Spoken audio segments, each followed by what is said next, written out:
In this video, we're going to talk about how we hear intervals. So, how accurately do we hear them? Tests have shown that we can tolerate deviations of up to 50 cents if we're dealing with sine tones, and we saw that in our categorical perception activity. But the presence of harmonics in non-sinusoidal tones makes these errors much worse, much less tolerable. Measurements of professional performances have indicated that often people are 10 to 20 cents out of tune and it's still acceptable. Now, this is often covered up with things like vibrato, short note durations, scraping and breathing sounds from violinists and flutes and things. And all of these things help hide intonation errors. So even in the best conditions, the best professionals can only reproduce intervals to within 5 cents. When we want to think about interval mistuning, we have to look at not just the physical stimulus, we need to look at what is happening in our brain. So when we deviate from some desired frequency ratio, we've got to make a judgment of how pleasant or how disturbing that interval is. And there are 3 stages of mistuning along the way. There is a narrow band where all intervals are okay. Then there's a region where the displeasure grows rapidly as the tones are getting more out of tune. And then it gets to a point where no matter what, it is just out of tune. It is just bad. So it doesn't really matter if it gets worse. So how does our brain work on this? It's actually quite remarkable that humans can perceive combined pitches distinctly, instead of them fusing into one that is the best fit of the harmonic series. And to do this separation, the brain picks up cues from formants and transients and note-to-note progressions. These allow the brain to sort out all the sine wave components into 2 or more sets and assign a separate pitch for each set of sine waves. The fact that a certain group of spectral components have either shifted in the same way from the previous note or had begun an attack together in a similar way is enough for the brain to separate the streams into separate voices.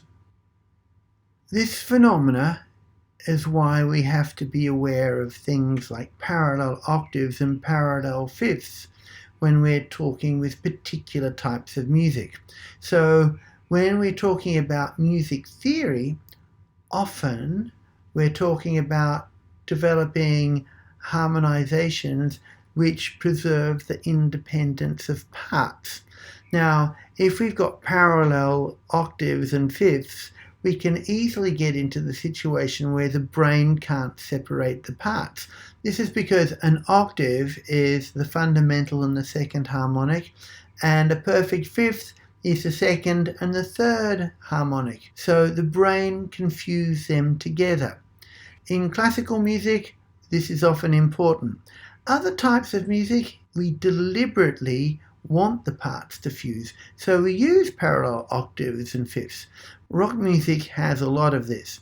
You've heard it with distorted power chords and with Hammond organs. At the extreme, when combining 2 steady tones, we may have harmonic spectra that fit so well together that they're mistaken for a single tone, which is good. Or we may have spectra that produce such an irregular combined pattern that they remain separate, and they may even clash, which can sound pretty nasty. Somewhere in between is the case where the 2 tones form a harmonious interval. And this is when they're still separately identifiable, but they still fit closely together. Intervals that sound smooth or harmonious are called consonant, which literally means together sounding. Intervals that clash are called dissonant. Now, there are varying degrees of consonance and dissonance, and there's no sharp boundary to perceive them. And in fact, different people from different cultures could classify one interval as consonant, and other people might classify the same interval as dissonant. Let's look at intervals and the harmonic series. And to do this, we need to go back 2,500 years to Pythagoras in Greece. Pythagoras observed notes produced by dividing a string on a monochord. On a monochord, you have one string and you have a bridge in the middle, and that bridge is movable. You can move it closer to one end or closer to the other end. And he discovered that when both sides of the string are the same, the ratio being 1 to 1, they would produce the same note, a unison. He also discovered that if one of the sides of the string was twice the length of the other, it would produce an octave, a ratio of 2 to 1.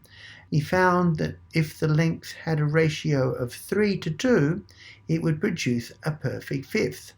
Because of who they were very interested in numbers. They decided that there was a correspondence between the small integer length ratios and that these intervals should form the basis of music. The smaller the integers and the more consonant, then the more important that interval was.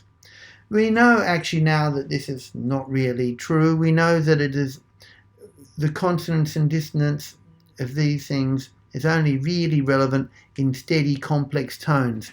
It's not so relevant in the sine tones and the percussion tones. These are the ratios of consonant intervals. If we look at small integer frequency ratios, that means we're picking intervals that occur in the harmonic series. Let's have a look at them. 2 to 1, they're pretty small numbers. 3 to 2, small numbers. 4 to 3, small numbers. 5 to 4, small numbers. So, if we have two notes that both have harmonics from the harmonic series, it is particularly orderly when both of those tones have harmonics which have small integer ratios. That helps them to fit together. Let's look at the harmonic series. If we were to look at the notes which correspond to the harmonics, this is what we get. We've got the fundamental, which is the low C.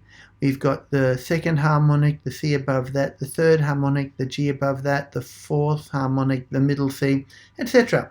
And if we look at this, we can see that between the first and second harmonic, we have a 2 to 1 ratio. Between the second and third harmonic, we have a 3 to 2 ratio, which is a perfect fifth. Between the third and fourth harmonic, we have a 4 to 3 ratio, a perfect fourth.